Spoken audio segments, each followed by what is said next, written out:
I remember the fall like a flash of lightning, bright, fast, and cruel. 1 second I was on the staircase, carrying the folded laundry upstairs, and the next the world tilted.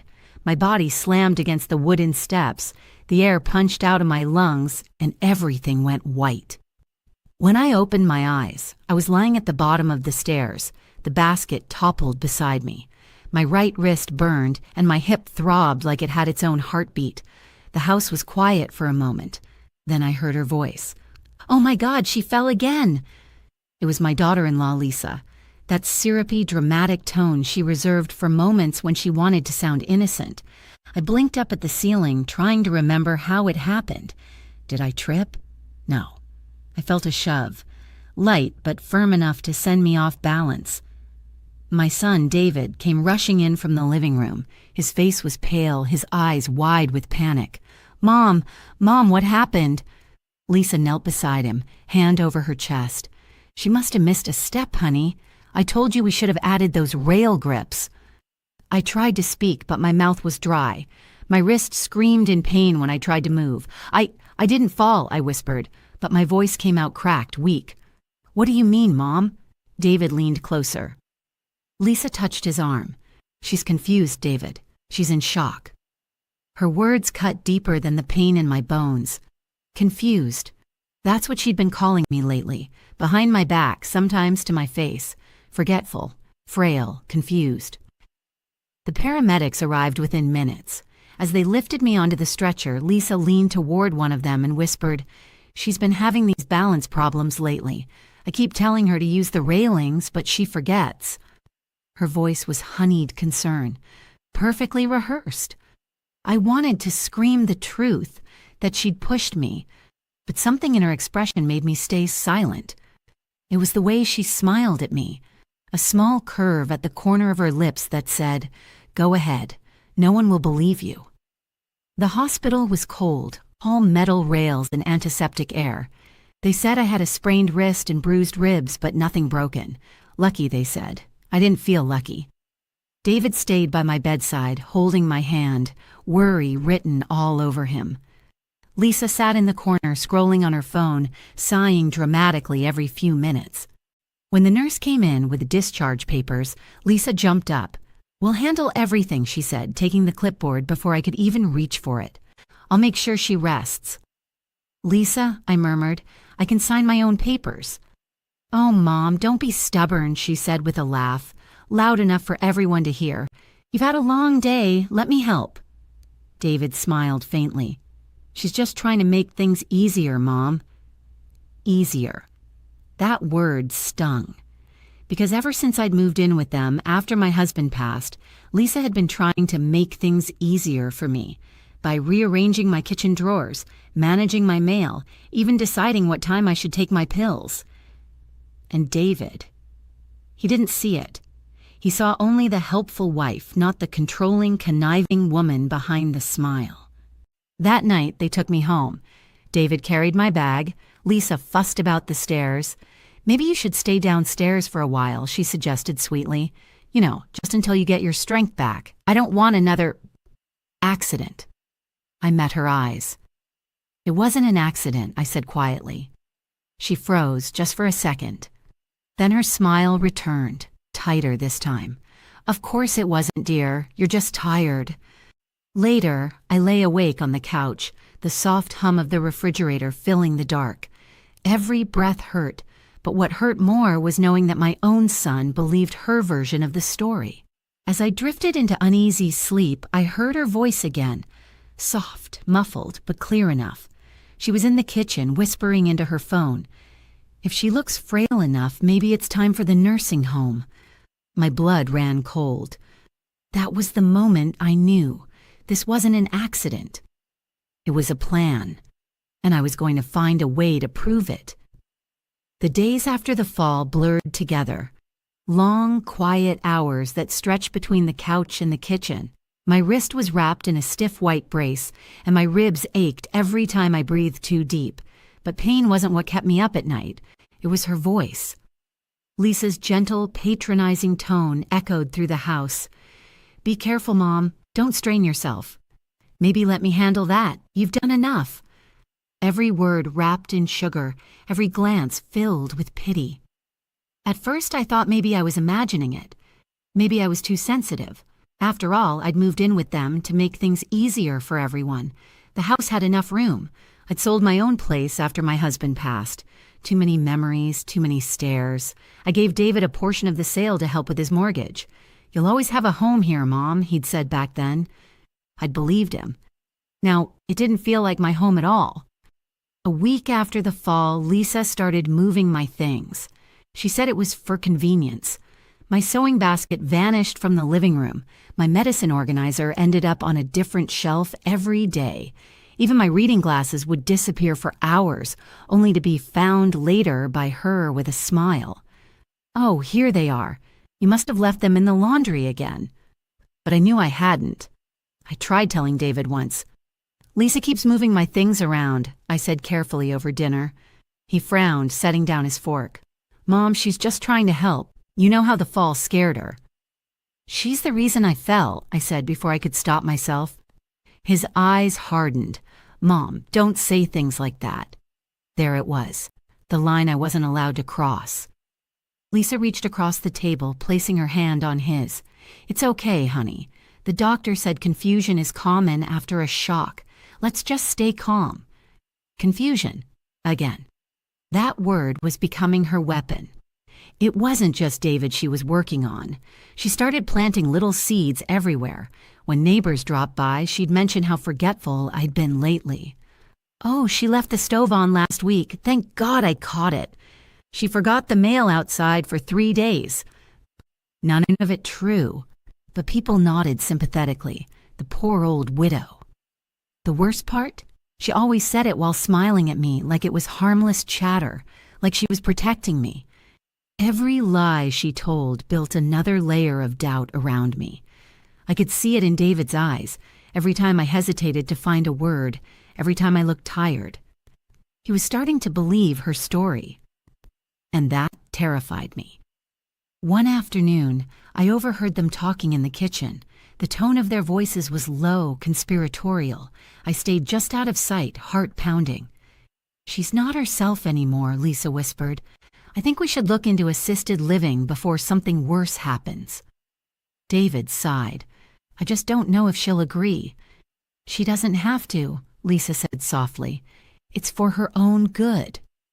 Her own good. The same phrase people use before they take away your choices. That evening, I sat alone on the porch watching the sunset burn gold over the neighbors' rooftops. My husband used to sit there with me every night. "Don't ever let anyone treat you like you're less, Margaret," he'd say. "Not even family." I thought about those words for a long time. When I went back inside, Lisa was in the hallway pretending to dust a picture frame. She smiled, but her eyes were cold. "Everything okay, Mom? You look tired again. Maybe skip the stairs tonight." I looked at her. Really looked at her. The fake concern, the careful control, and I realized this wasn't random. She wanted me out of the way. That night, as I lay awake, I noticed something I hadn't before. A faint red glow coming from the corner near the stairs. A small, steady blink. My heart skipped. The security camera. My husband had installed it years ago after we were robbed. I hadn't paid it much attention since, but if it was still working... For the first time in days, I felt something other than fear. I felt purpose. I whispered into the darkness, a promise to myself. "You want to make me look weak. Let's see how strong you look on camera." The next morning, I woke before the sun. The house was still, wrapped in that soft gray quiet that comes before dawn. My ribs still ached when I sat up, but the faint red blink from the hallway had burned itself into my mind all night. I shuffled toward the stairs, clutching the rail. There it was, the small black dome above the frame, dusty but alive. My husband Robert had been a careful man. He never trusted just locks. A house should have eyes, he used to say. I smiled through the ache in my chest. Maybe after all this time, those eyes had seen what really happened. The camera's control box was in the study. I hadn't touched it since Robert's passing. When I turned it on, the screen flickered, humming weakly. A small green light blinked to life and my heart began to race. Please, let it have recorded. The files were labeled by date. My hands trembled as I scrolled to the day of the fall. There it was, 08/17, 7:42 p.m. I clicked play. For a second, nothing happened. Then the familiar staircase appeared on screen. I saw myself, small and slow in my gray sweater, carrying that basket of laundry.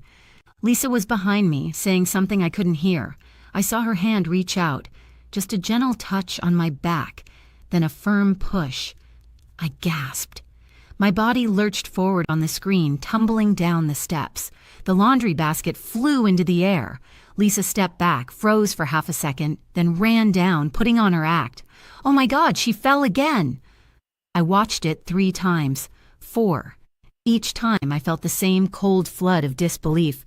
The truth was there, plain, pixelated, undeniable. I pressed my hand over my mouth and whispered, "You did this. You really did this. It wasn't an accident. It wasn't my imagination." She had pushed me. For a long time, I just sat there, staring at the paused frame, her face halfway between guilt and performance.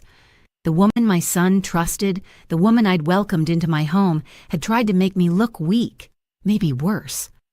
Anger came next. Not loud, but quiet and sharp, like a knife being honed. I didn't cry. I didn't scream. I just whispered, "Thank you, Robert." He'd always said truth finds its way out. Now it was sitting right in front of me. By the time the sun rose, I'd already copied the footage onto a small USB drive I found in the drawer. I tucked it into my cardigan pocket like a secret weapon.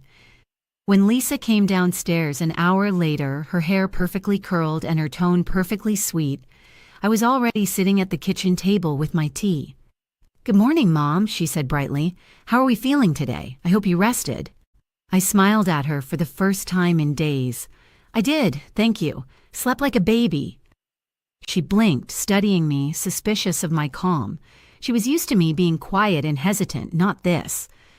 "I was thinking," I said, sipping my tea, "maybe we should go over those safety changes you wanted to make around the house." "Oh, sure," she said quickly. "I can help with that after I run a few errands. You know, I just want to make sure nothing like that fall happens again." I met her eyes and let a tiny smile slip. "Oh, it won't." She frowned, a flicker of confusion. "What do you mean?" I didn't answer. I just looked at her, really looked, and she turned away first.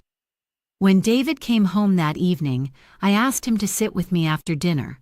Lisa tried to join, but I said gently, "No, dear, I'd like to talk to my son alone." She hesitated, eyes darting between us, then forced a smile. "Of course, I'll be in the living room." David looked nervous. "Mom, is everything okay?" "Yes," I said softly. "In fact, I think it's time I showed you something." I reached for the small USB drive in my pocket and placed it on the table. He frowned. "What's this?" "The truth," I said. "Play it when you're alone." That night, after they both went upstairs, I sat on the porch in the quiet again. The stars looked sharper somehow, the air cooler. For the first time since the fall, I wasn't afraid anymore. I didn't know what tomorrow would bring, but I knew this. The days of her whispering lies in my son's ear were numbered. Because I finally had the proof. And I was done being silent. The following evening, David came home late from work. I was sitting in the living room, knitting quietly, pretending to watch the news. Lisa was at the kitchen counter, scrolling through her phone, half listening. "Hey, Mom," David said, loosening his tie. "Did you eat?" "I did," I replied with a small smile. "There's soup on the stove if you're hungry." He nodded absently, glancing at the floor.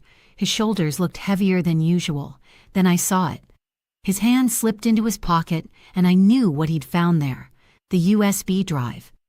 "David," I said softly, "did you watch it?" He froze. The air between us went still. Even Lisa looked up, her eyes narrowing slightly. Yeah, he said finally, his voice low. "I watched it." Silence. Only the hum of the refrigerator filled the room. Lisa's tone snapped bright and defensive. Watched what?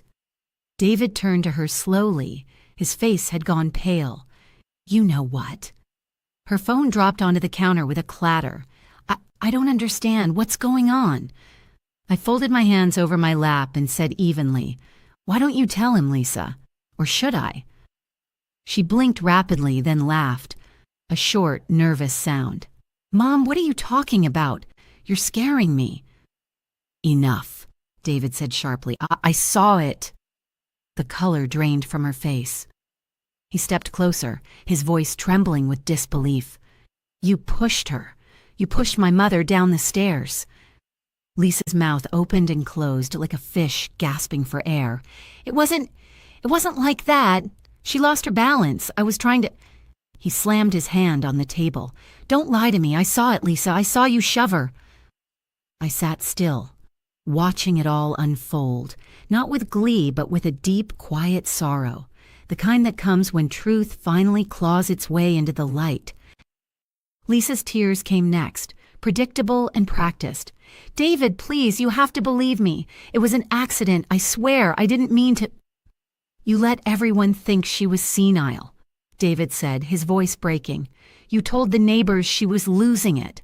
You wanted me to think she couldn't take care of herself. Her face twisted with desperation. I was trying to protect you. She's manipulative. She's turning you against me. I finally spoke, my voice calm but edged with steel. No, dear, you did that all by yourself. Lisa turned to me, eyes wet and wild. You don't understand. You've always treated me like an outsider. That's not true, I said softly. I gave you my home, my time, my trust. You wanted more. You wanted control. But you forgot one thing. She frowned. What? The house has eyes. The room went still. Even David looked up at me, realizing I meant more than just the camera. Lisa's expression hardened, tears drying into anger. You can't do this to me, she hissed. You think he'll believe everything you say now? You're old, you're... David cut her off, his voice rising. Stop talking. She flinched. He pointed toward the door. I want you out tonight. Her jaw dropped. David, you can't... He didn't look at her. Pack your things. Go to your mother's. I can't even look at you right now. Lisa's composure cracked. She stormed past me, muttering curses under her breath, slamming cabinets, dragging suitcases down the hall. When the front door finally shut, the house went silent again. David stood there, staring at the floor. Mom, he whispered, I'm so sorry. I didn't see it. I should have known. I reached for his hand. You couldn't have known, sweetheart. She's clever, too clever. His eyes filled with tears. I let her treat you like you were losing your mind. I squeezed his fingers. She wanted you to think that, but you know now. That's what matters. We sat together for a long time, the quiet between us heavy but healing. The years of trust she'd chipped away at began to mend piece by piece. Finally, I said, There's one more thing I have to do. He looked at me, confused. What do you mean? I need to make sure she doesn't come back. And though I said it softly, there was something in my tone that made him realize I wasn't just talking about locking the door. That night, after he went upstairs, I opened my notebook. My husband's lawyer's card was still tucked inside. Tomorrow, I would make the call. I'd spent weeks being made to feel small, helpless, and old. Now it was my turn to remind her. I might be aging, but I'm not done yet. The next morning, the house felt different, quieter, cleaner. Even the air seemed lighter, like the walls were finally allowed to breathe again. Lisa's perfume still lingered faintly in the hallway, a sharp, synthetic sweetness that clung to the curtains, but the voice that came with it, that constant hum of condescension and control, was gone. David left early for work. He said he needed to clear his head. I understood. Seeing someone's true face after years of trust, it rearranges your world. As soon as I heard his car pull away, I poured myself a cup of coffee, sat at the kitchen table, and opened my notebook. The lawyer's card lay inside, exactly where I'd left it all those years ago after Robert passed. Harold T. Emerson, attorney at law, a kind, sharp man who had helped Robert and me set up our estate. It was time. I dialed the number, and to my surprise, Harold himself answered. "Mrs. Bennett," he said warmly, "it's been a long time." "Yes," I replied, steadying my voice, "and it seems I've let the wrong people handle too much in my absence." By noon, I was sitting in Harold's office, the security footage on a small flash drive in my purse. He listened quietly as I told him everything: the fall, the lies, the manipulation, the proof. When I finished, he leaned back, steepling his fingers. "You've been through quite a lot, Margaret, but you did the right thing, keeping that evidence. This changes everything." "I don't want to ruin anyone," I said softly, "but I won't be treated like a fool in my own home." He nodded. "Then let's make sure that never happens again." Within an hour, we'd done it. I revoked the joint access Lisa had insisted on for my accounts. Accounts she'd convinced me to simplify months ago. We updated my will, removed both their names from any inheritance connected to the house, added protective clauses, transferred everything into a living trust under my sole authority. "From now on," Harold said, sliding the documents toward me, "no one makes a move on your behalf without your direct consent." I signed every page with deliberate, unshaking strokes. My hand hurt by the end, but it was a good pain, a reclaiming pain. Before I left, Harold looked at me and said, "You have every right to press charges, you know." "I know," I said, "and I will, if she comes near me again." That evening, David came home looking worn, his face shadowed by guilt and exhaustion. "She called me," he said quietly. I looked up from my chair. "And?" "She begged me to forgive her, said she just lost her temper that night." His jaw tightened. "Said you were trying to destroy our marriage." I sighed. "And what do you believe?" He met my eyes, and for the first time in a long time, I saw the little boy I'd raised, the one who used to run home crying when someone lied about him, who always sought truth even when it hurt. "I believe you, Mom." I smiled softly. "Then that's all I need." He hesitated. "What are you going to do?" "I already did," I said simply. "She has no access to my money, no claim to this house, and no power to make decisions for me. That's over." He looked startled. "You, already?" "Yes." I folded my hands in my lap. She tried to make me look weak. I let her think she succeeded long enough to show her what real strength looks like. He was quiet for a while, then whispered, "I don't know how you do it." I chuckled softly, because when you've lived as long as I have, you learn the power of patience. Revenge doesn't have to be loud, it just has to be final. Later that night, there was a knock on the door. I didn't need to look to know who it was. Lisa stood on the porch, eyes puffy, voice trembling. "Margaret, please, can we talk?" I opened the door just a few inches. "No, Lisa, talking time's over." Her lower lip quivered. "You called the lawyer, didn't you? You're ruining everything." I stared at her through the narrow crack. "No, dear. You ruined it the day you decided to push me down those stairs." For a moment, her mask slipped, rage flashing through her eyes like lightning. "You'll regret this," she hissed. "I already did," I replied, and gently closed the door. The next morning, an officer served her with a restraining order. The papers had Harold's signature at the bottom. As I sat by the window, the sunlight warm against my face, I realized something. This wasn't about vengeance anymore. It was about peace. Lisa had wanted to strip away my dignity. Instead, she taught me to guard it like treasure. And for the first time in months, I felt truly safe. 2 weeks passed before the house truly felt like home again. The silence no longer frightened me. It soothed me. The ticking clock in the hallway, the hum of the old refrigerator, the rustle of the curtains in the afternoon breeze, all the ordinary sounds of peace I'd forgotten how to hear. I started keeping fresh flowers on the kitchen counter again. Small things, lavender, daisies, sometimes roses when I felt indulgent. It was my little declaration that I was still here, still capable, still alive. The bruise on my ribs had faded to yellow. My wrist had mostly healed, but some aches never quite leave. They just settle deeper where the world can't see them. David didn't come by for several days after the restraining order. I didn't push. He needed time to untangle what she'd done to him, the quiet, daily poisoning of trust. When he finally showed up, it was a Sunday afternoon. I was on the porch with a cup of tea, watching the sparrows bicker over breadcrumbs. His car door shut softly, like he was afraid of breaking something fragile. "Hi, Mom," he said quietly. I smiled. "Hi, sweetheart." He stood there awkwardly, hands in his pockets, eyes glassy. "You look good." "I feel good," I said, and it was true. He sat down beside me. For a while, we said nothing, just watched the yard, the shifting light, the little bits of dust that glimmered in the air. Then he said, "She told everyone I abandoned her." I took a slow sip of tea. Let her talk. The truth doesn't need defending, it just needs time. He nodded, eyes fixed on the floorboards. "I don't know how I missed it all, Mom.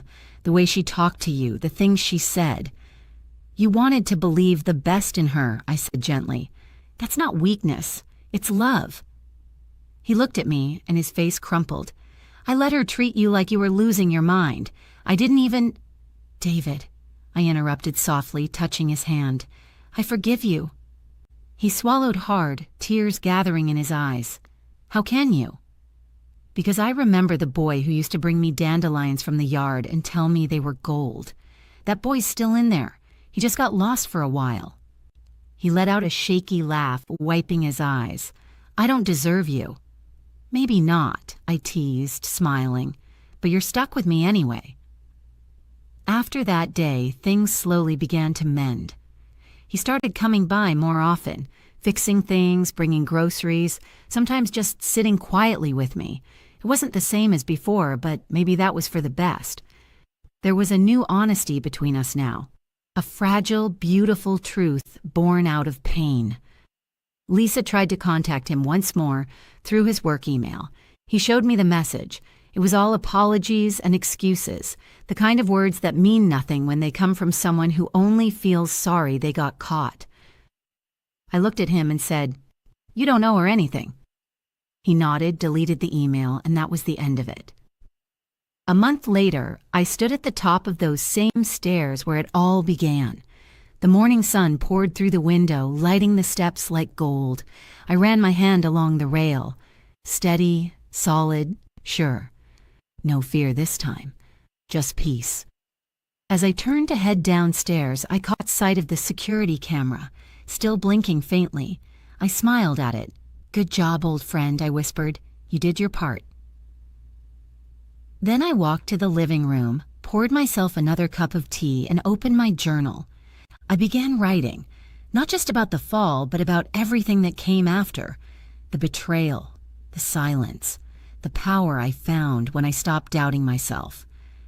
Because women like me, we've lived long enough to know that sometimes the quietest voice in the room carries the most strength. If I've learned anything, it's this. Age doesn't make you weak. It makes you wise enough to fight differently. Lisa thought she could make me look old and helpless. She forgot that I've lived through harder things, loss, grief, rebuilding, and I'm still standing. She wanted the world to see me as fragile. Instead, she showed them what resilience looks like. I leaned back in my chair, watching the afternoon sun spill across the floorboards, and I smiled to myself. "Let them talk," I murmured. "I've got the truth and my peace. That's enough."